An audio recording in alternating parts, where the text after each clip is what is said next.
You may think control begins with power. It doesn't. It begins with precision. They don't force you, they predict you. And every move you make, every yes you whisper, was mapped before you even spoke. You thought the enemy wore a mask of rage. You were wrong. The most dangerous ones wear perfection like silk, speak of light, radiate certainty, and mirror your image back to you with just enough distortion to collapse your sense of self.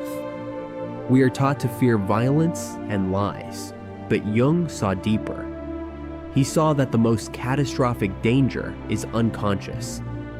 When a person becomes the battleground for the war, they refuse to fight within. Their shadow, denied, now has your face. From these fractured souls emerged the puppet masters. Machiavelli knew them not as monsters, but as strategists. They do not force. They read your weaknesses, lace their words with guilt, approval, fear, and you obey. Not because they demanded it, but because they made you believe it was your idea. There is a map through this war, but it is written in the blood of truth and the ash of illusion. Look closely. The first step lies just beneath the surface of the smile. They don't snarl, they smile, they speak softly. Their eyes shimmer with conviction, not wild, but calm, polished, certain. And yet, your skin tightens, your chest folds in on itself. Your instincts whisper what your mind cannot yet name. Something here is wrong. This is not paranoia. It is perception before thought. Jung knew this signal. He mapped it in myths, in patience, in dreams. The person who feels off, not because of what they do, but because of what they don't, is often the one whose mask is flawless. So flawless, it suffocates the soul beneath. It begins not with manipulation, but with forgetting. Forgetting one's shadow, denying it. And when a person denies their darkness, it doesn't vanish. It looks for a mirror. It finds you. The battlefield has no swords, only gazes, smiles, praise, guilt. And one question, will you see the war before you're drafted into it? Shadow projection.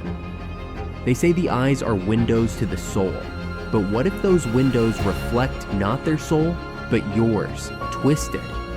This is the first dark art of possession, projection, a psychological sleight of hand. The person before you isn't seeing you at all. They're seeing their own exiled truths painted onto your skin. Jung called it the shadow, the forgotten self, the denied hunger. And when a person cannot face what festers within, they make others carry it. You will be accused of intentions you never had, condemned for feelings you never felt. You will argue, explain, plead for understanding. But it won't matter. You're not speaking to them. You're speaking to their wound in disguise. Shadow projection is not a lie. It is a fractured belief. And that's why it's lethal, because it feels real to the one possessed.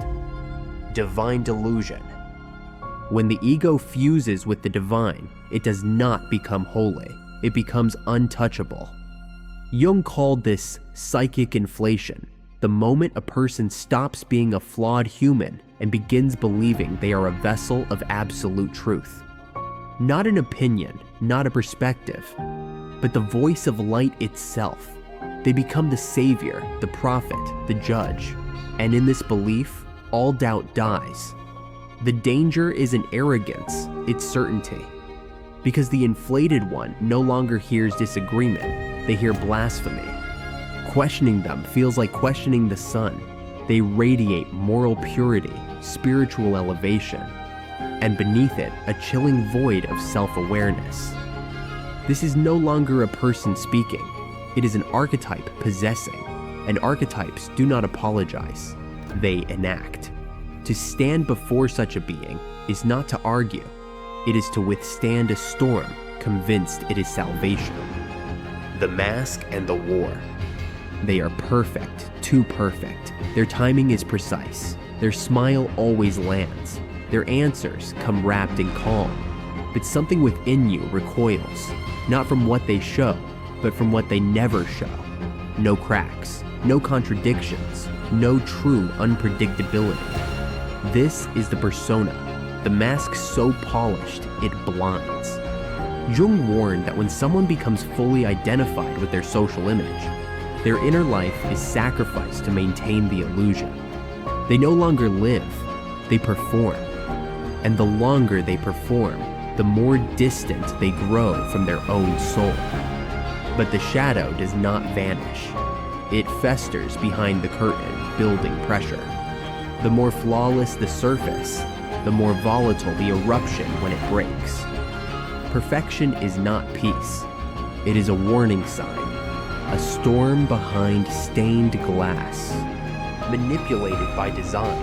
And then come those who do not wear the mask by accident, but by design. They are not possessed, they are strategic. Machiavelli didn't write fairy tales, he wrote battle plans. And in every page, he revealed a terrible truth. The easiest minds to manipulate are the ones most afraid to confront their own.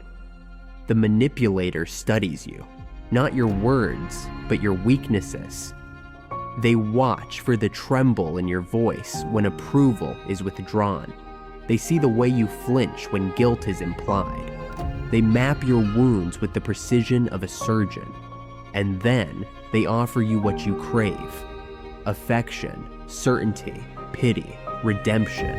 You lower your guard, not because they demanded it, but because they mirrored your hunger. You weren't tricked, you were seen. And what saw you was not kindness, but calculation. Emotional blackmail. Their weapons are not fists. They are sighs, silences, sweetness sharpened like blades. Emotional blackmail wears many faces. The mother who says, "After all I've done for you." The lover who whispers, "No one else would stay." It is manipulation disguised as loyalty, as love, as tradition. And it cuts because it confuses. You are not held in chains. You are held in stories, scripts where your role is to please, to heal, to obey. Break the script and they do not punish you outright. They let you punish yourself. This is the genius of the invisible prison. You become both prisoner and guard. And all it takes to remain inside is a flinch. The fear of hurting someone who claims to be hurt by your freedom. The threshold of liberation. But there is a fracture point, a moment when the trance wavers and the script no longer fits. You feel it first as dissonance. The smile no longer soothes. The guilt no longer binds. You begin to question, not them, but yourself. Why did I believe this? Why did I comply? Who told me I had to? This is the sound of the mask cracking. This is the shadow retreating, not in them, but in you. To cross this threshold is to reclaim the battlefield, to stop being the mirror and become the flame. The manipulators do not disappear, but their map loses power when you no longer follow it. What was once possession becomes choice, and what was once control becomes clarity. Freedom begins not with defiance, but with discernment. So this was never about them. It was never the mask, the shadow, the manipulator. It was about the moment you realized you were looking into a mirror and the reflection no longer frightened you. Jung mapped the soul's fractures. Machiavelli decoded its predators. But what neither could give you, the thing only you can earn, is the sovereignty born when illusion burns. The fallen king was never meant to be ruled by light or darkness, but to wield both. And when you see the war clearly, the one within, the one without, you begin to fight differently. You stop swinging wildly in confusion. You strike with vision. And here, on this threshold, the enemy fades. Not because it fled, but because you finally saw it.